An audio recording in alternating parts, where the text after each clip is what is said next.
लेकिन सबसे ज्यादा चर्चा नागा साधुओं की होती है। आखिर नागा साधु बनते कैसे हैं और नागा साधु रहते कहां हैं? पंचायती श्री निरंजनी अखाड़ा के आचार्य महामंडलेश्वर कैलाशानंद गिरी ने न्यूज 18 से नागा साधुओं के बारे में विस्तार से चर्चा की। लोग जानना चाहते हैं क्योंकि सनातन मतावलंबी हम देख रहे थे कि पुष्प वर्षा आप लोगों के ऊपर कर रहे थे, और सबसे ज्यादा इंटरेस्ट अगर सनातन मतावलंबियों का किसी में था तो वो था कि एक बार वो दर्शन पा जाए नागा सन्यासियों के। तो नागा सन्यासी बनते कैसे हैं और इनका क्या महात्म्य है? बहुत अच्छा सवाल है, लोकहितकारी प्रश्न है, लोगों को जरूर जानकारी होना चाहिए। नागा हमारे यहाँ एक बहुत तपस्वी होते हैं और नागा बनने की जो प्रक्रिया हमारे यहाँ है वो रात्रिकालीन 3 दिन की रात्रिकालीन प्रक्रिया है। 3 दिन में हम नागा बनाते हैं। पहले दिन संस्कार होता, दूसरे दिन उनके सारे जो उनके पंचभूत संस्कार हैं वो होते हैं, और बिजिया होम होता है दूसरे दिन रात्रि में, और तीसरे दिन प्रातः काल ब्रह्म मुहूर्त में गंगा के तट पर उन्हें आचार्य दीक्षित करता है। आचार्य उनको दीक्षा देता है। उस घटना के काल के खंड के दौरान, उस घटना के काल खंड के दौरान कोई भी अदर व्यक्ति वहां नहीं होता।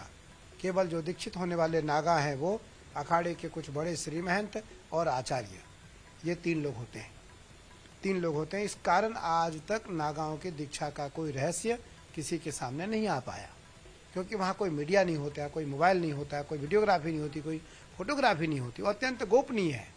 गोपनीयम प्रयत्नतः। भगवान शिव ने माँ पार्वती से कहा, हे उमा, मैं जो मंत्र तुम्हें दे रहा हूँ इसको अत्यंत गोपनीय रखना, इस मंत्र को प्रकट न करना।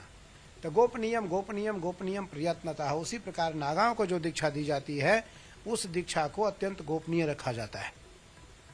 और गंगा तट पर दीक्षा होती है क्योंकि उनका विजया होम होता है। विजया होम के बाद उनका तर्पण होता है, सारे कर्मकांड होते हैं, और नागा विरक्त होते हैं, नागा बैरागी होते हैं। बैरागी मतलब उन्हें किसी चीज से कोई राग नहीं होता, वो राग द्वेष से परे होते हैं। उनका एकमात्र उद्देश्य होता है धर्म और अखाड़े की रक्षा, राष्ट्र धर्म और अखाड़े की रक्षा, आचार्य की रक्षा। इसलिए उनको सनातन धर्म के सिपाही, अखाड़े के सिपाही और भारत के सेना नायक कहा जाता है। और महाकुंभ की भव्य तस्वीरें श्रद्धालुओं को लुभा रही हैं। संगम तट ही नहीं, प्रयागराज के हर पड़ाव पर आस्था की झलक दिख रही है। कहीं संतों का अलग अंदाज है तो कहीं गंगा आरती देखकर श्रद्धालु हर हर गंगे के जयकारे लगा रहे हैं। महाकुंभ की खास तस्वीरों से जुड़ी ये स्पेशल रिपोर्ट देखिए।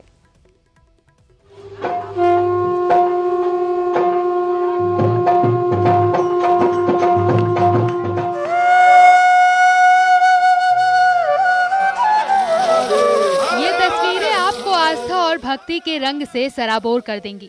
सर्दी का जरा भी एहसास नहीं होगा। प्रयागराज में महाकुंभ का ये दृश्य शंभू पंचायती अखाड़ा के नागा साधु प्रमोद गिरी का है। उन्होंने 3 जनवरी से 21 दिनों का व्रत ले रखा है। ब्रह्म मुहूर्त में तड़के 4 बजे गंगा जल से स्नान कर रहे हैं। मिट्टी के घड़े से भक्त उन पर जल गिराते रहते हैं। रोजाना 2 मिट्टी के घड़ों में जल बढ़ता रहता है और इस प्रकार अब तक 58 घड़ों में जल भरकर वो स्नान कर रहे हैं। 24 जनवरी को 21 दिन पूरे होने पर 108 घड़ों का जल हो जाएगा। उनका कहना है कि विश्व शांति के लिए ये व्रत लिया है।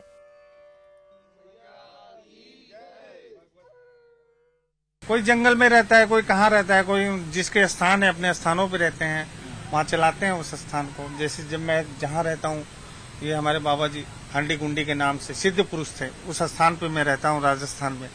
वहाँ रह के मैं तपस्या करता हूँ। मेरे लिए भाग्य की बात है कि उस जगह पे मैं रहता हूँ और वहाँ के लोगों को जो है ये सब प्रेरणा मिलती है।